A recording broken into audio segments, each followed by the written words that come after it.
Saint-Pierre-en-Val. J'ai déjà fait des expositions sur les guerres 14-18 et 39-45.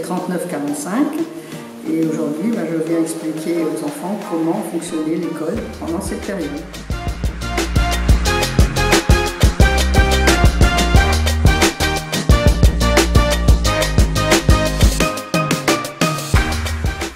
Graziella Poix, coordinatrice du contrat local d'accompagnement à la scolarité au Centre Pastel. Et donc on a un thème sur la Seconde Guerre mondiale, plus précisément être un enfant pendant la Seconde Guerre mondiale.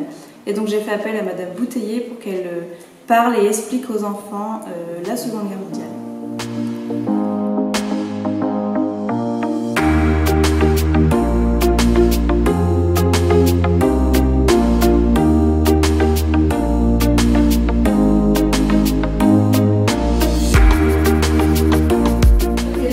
Aviez-vous pendant la guerre? Je n'étais pas encore née. Je suis née après. Hein, voilà, parce que mais mon frère avait 15 ans, mais plus que moi. Et il est allé à l'école pendant la guerre, de l'âge de 9 ans jusqu'à 14 ans, et il m'a raconté ce qu'il avait vécu quand j'étais en âge de comprendre, et mes parents aussi m'ont beaucoup raconté. Et vous avez mis, est-ce que vous avez un souvenir, est-ce que c'était mieux avant? C'était différent. Voilà. Il y avait beaucoup de camaraderie, de solidarité entre les enfants.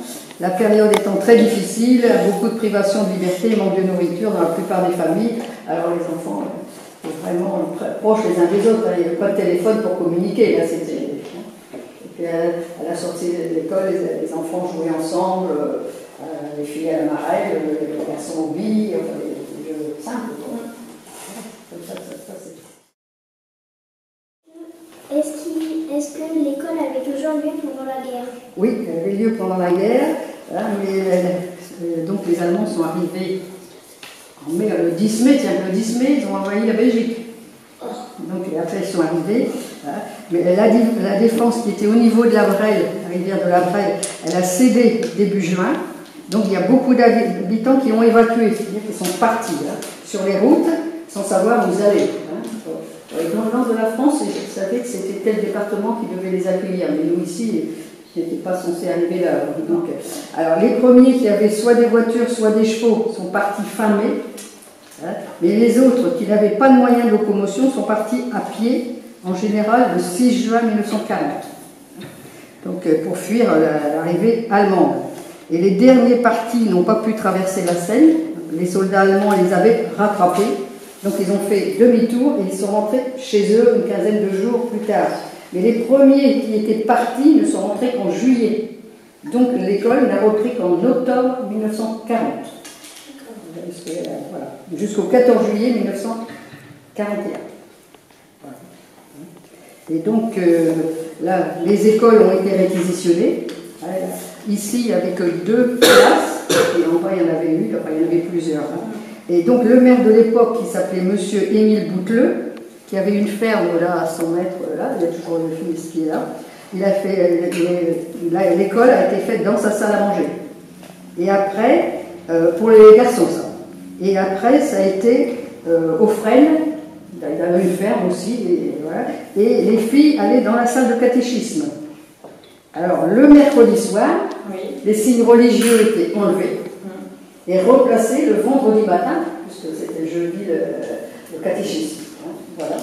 Donc, et après, donc, ça a été aux Fresnes, et après, dans la salle de l'épicerie de M. et Madame Nopp, la maison existe encore, hein, c'est juste avant d'arriver à la place, oui, hein, et il y avait une salle derrière, et donc là, et ça a été là chez Madame Nopp jusqu'en 1943. Et à l'arrivée des soldats italiens, la salle n'était plus disponible.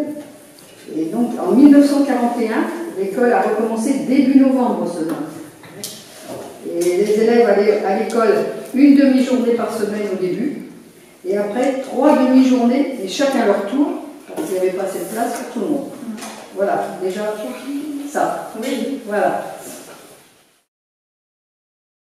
Est-ce que les fournitures scolaires sont les mêmes aujourd'hui qu'avant? Ah non, c'est pas les mêmes. Hein. Les fournitures n'étaient pas les mêmes.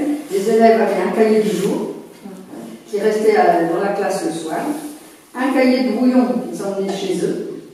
Le papier des cahiers n'était pas blanc, mais bis à cause de la pénurie de papier. Je vais vous faire voir la couleur que c'était. C'était du papier de cette couleur-là. C'était pas du papier blanc. C'était pas du papier blanc. Comme du carton. Un petit peu. Non, c'est du papier Couleur carton. Ça, c'est tous les journaux de 1944. Dans les tables, il y avait un petit trou, il y avait un encrier en porcelaine. Et ça, c'était un plumier. Je l'avais encore mon plumier, mais quand j'ai fait l'expo, j'ai tout remis dans un grand meuble, alors que je l'avais encore. Après, il y avait une ardoise, un porte-plume, un porte-mine, un crayon de bois, une gomme et des livres qui restaient aussi à l'école, le soir. Une craie, de l'encre et un buvard. Je vais vous faire voir dans quoi on mettait l'encre. Il y avait des trous. Je vais vous faire voir la photo. Alors, ces fournitures, oui, j'ai fait une faute de frappe, étaient distribuées par les enseignants, mais fournies par la commune. Voilà. Et le cartable, le plumier, l'éponge, le taille-crayon, les crayons de couleur étaient achetés par les parents. Voilà. Ça, c'était mon premier cartable. Il venait d'Algérie, parce que mon frère était soldat en Algérie. C'est ça, lui-là. C'était pour sécher l'encre. On écrivait à l'encre, tu vois. Pour ça, j'étais déjà plus grande, tu vois, quand on fait ça. C'était ça, les livres. C'était fourni par l'école. Puis mon nom était déjà écrit dessus. C'était ça. Ils étaient toujours colorés comme ça. Ah oui, oui, il y avait toujours des publicités déjà. Ça existait déjà la publicité à ce moment-là. Regarde, quand on écrivait, pour sécher l'encre. Y avait-il de la mixité à l'école? Non. Les garçons d'un côté, les filles de l'autre. Ça a été mix à partir de 1976, une loi qui avait été promulguée en 1975. Mais dans l'école primaire, oui, parce que sinon, dans les collèges, ça existait la mixité. Voilà. Les enfants avaient des devoirs à la maison. Oui, il y avait des devoirs à la maison qu'ils faisaient justement sur le cahier de brouillon. Voilà. C'était quoi comme devoir? Tout, aussi bien du français, des maths, La poésie, peut-être? oui, des récitations, tout ça. Les devoirs, il y avait principalement des devoirs de calcul. D'accord. Oui, on avait des devoirs. Hein. Oui. Oui, même pendant la guerre, Il y en avait on deux. commençait un peu plus tard, des devoirs. Et mon frère, bon, forcément, il avait beaucoup de lacunes puisqu'il n'allait pas à l'école tous les jours, mais il avait une écriture formidable. Il écrivait bien, à tel point que quand il a été soldat, il était dans l'aviation. Oui. Il n'a jamais monté dans un avion, parce que le colonel qui était là-bas, il trouvait qu'il écrivait tellement bien qu'il l'a pris comme secrétaire. Ah oui, oui, non, il avait une écriture exceptionnelle. Question suivante, question 6. Les élèves avaient un uniforme scolaire. Alors, les garçons avaient une blouse grise et les filles une blouse bleue. Mais bon, les filles n'avaient pas forcément une blouse bleue, c'était le code, enfin ce qu'ils avaient. Hein, Oui. mais les garçons, c'était une blouse grise.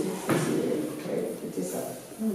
Et la couleur était choisie pour quelque chose ou non? C'était Non, comme ça?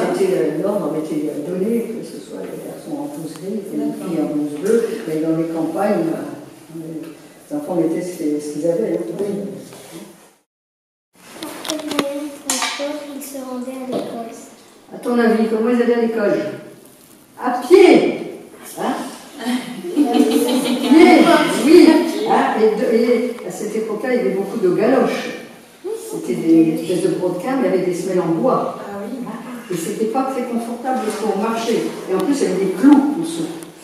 Ah, c'est... Ah oui. Donc même si tu habitais Le Fresne, tu venais à l'école à pied. À vélo?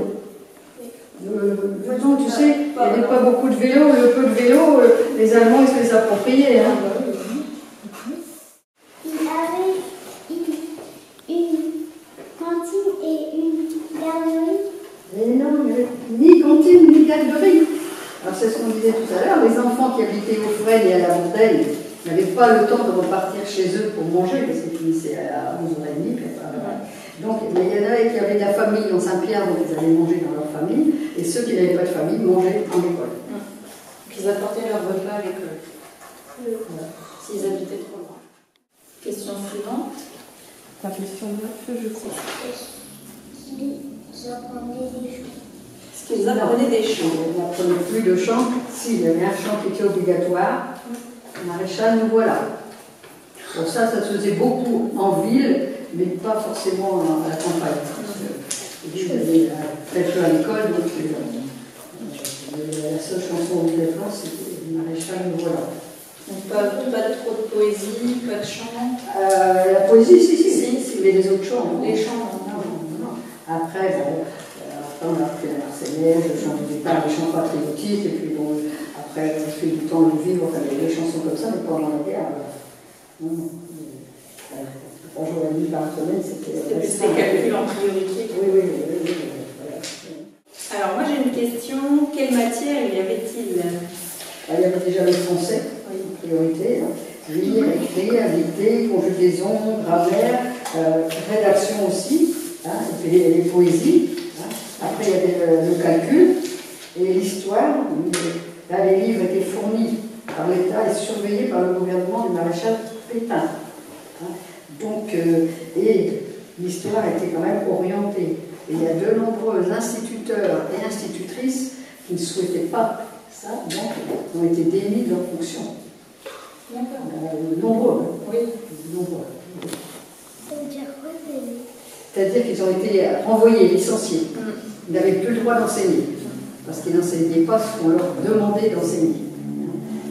L'histoire était un peu refaite à leur façon. L'histoire, c'est ça. Donc, parce qu'après la capitulation de la France, le maréchal Pétain collabore avec Hitler, il n'y a plus la République française. Vous connaissez la devise de la République française? Non. Liberté, égalité, fraternité. Tu vois? Et là, et ça a été inspiré de la Déclaration des droits de l'homme de la Révolution de 1789. Et ça s'est adapté, ça est devenu vraiment obligatoire en 1848. La troisième révolution. Et la République a été remplacée par l'État français, dont la devise est devenue travail, famille, patrie. La monnaie a été frappée de cette devise avec au dos la francisque, en remplaçant la Marianne.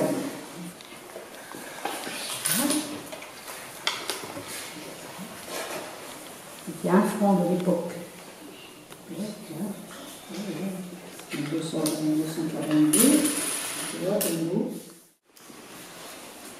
Il y avait une leçon de morale et l'instruction civique. Alors, la seule leçon de morale, vous savez ce que c'est que les leçons de morale?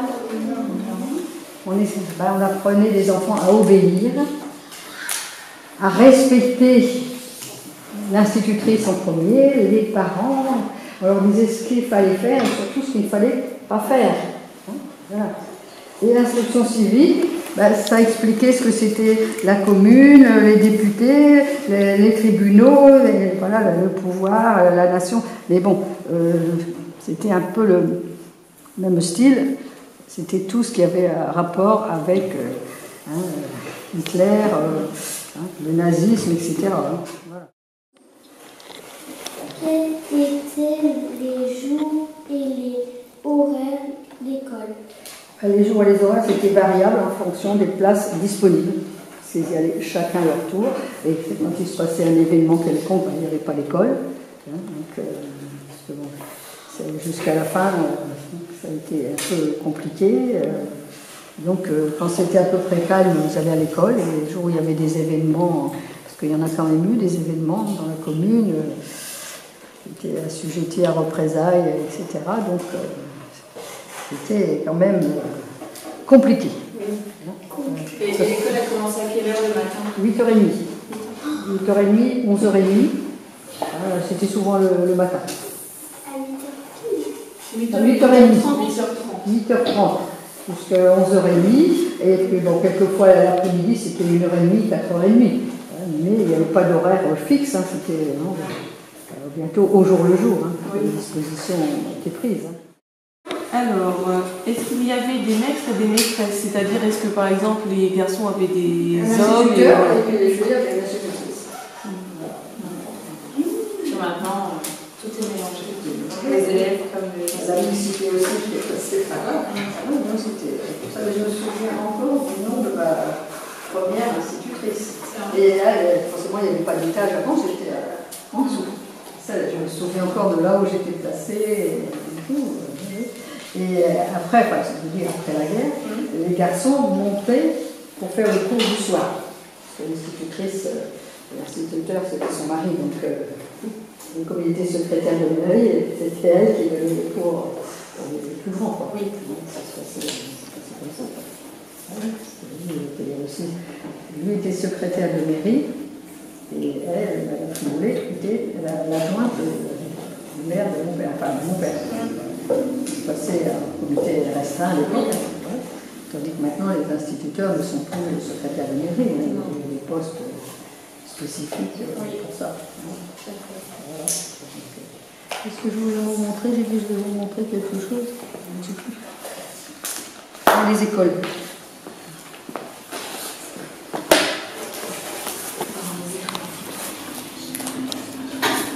Ça, c'est à moi personnellement. C'est mon grand-père qui l'avait trouvé à la guerre 14-18 pour voir au-dessus des tranchées. Et ça, c'est une canne que mon père, comme il était bûcheron, qu'il avait sculptée. Parce que pendant la drôle de guerre, les soldats étaient mobilisés, mais ils ne faisaient rien. Donc, ils sculptaient. Tu vois, l'école où on est là, c'était ça. Tu vois, tu vois bien parce que... Il y avait des écoles, il y avait le logement, et après, là, il y avait le préau. Et ça, c'était réquisitionné par les Allemands pendant la guerre pour faire l'hôpital. Pour les civils. L'hôpital pour les militaires, il a été creusé en souterrain, il existe encore.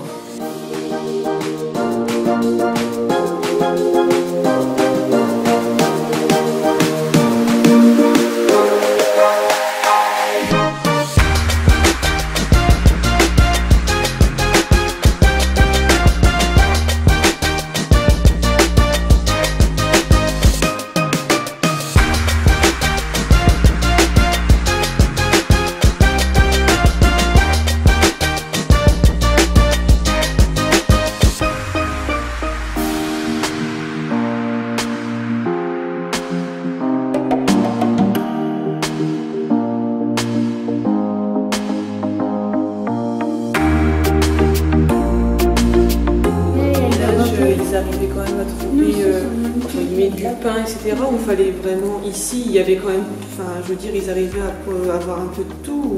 Oui, oui, mais le pain, ils faisaient les mêmes. Oui. Mais vu qu'il y avait, il y avait des fermes, donc ils avaient du beurre, du lait, des choses comme ça. Oui. Ici, en campagne, mon frère et mes parents m'ont dit, non, on n'a jamais souffert de la faim. Parce que ma mère, elle travaillait à l'époque dans une ferme. Donc, et puis ils élevaient un cochon. Oui, voilà, ils mangeaient des lapins. Leurs bêtes. Il y avait beaucoup de lapins. Parce que chez mes parents, chez mon père, ils étaient quand même 10, 9 garçons et une fille. Et plus père et mère. Ils habitaient dans la forêt. Alors, autant vous dire que. Oui, il y avait du gibier aussi. Voilà. Il n'y avait pas besoin de fusil pour les attraper. Donc, ça, c'était ce que j'avais fait. Tu vois. Alors après, c'est toutes les personnes qui ont témoigné, tu vois, cette dame-là. Et dans tous les témoignages que j'ai eus, il n'y en a presque plus de vivants. Il y a le plus ancien, M. Bouteleux, le petit-fils du maire, qui est là-bas, lui qui a encore une mémoire extraordinaire à 10 ans. Et là, il m'a dit non, on ne pourra pas venir faire un témoignage, il est trop fatigué. Trop fatigué. Oui. Ça aurait été même il y a 1 an seulement. Il était encore, quand j'ai fait l'expo, il était là tous les après-midi. Il m'a dit au bout de 8 jours, quand même fatigué. Je m'appelle Caroline et j'ai bien aimé.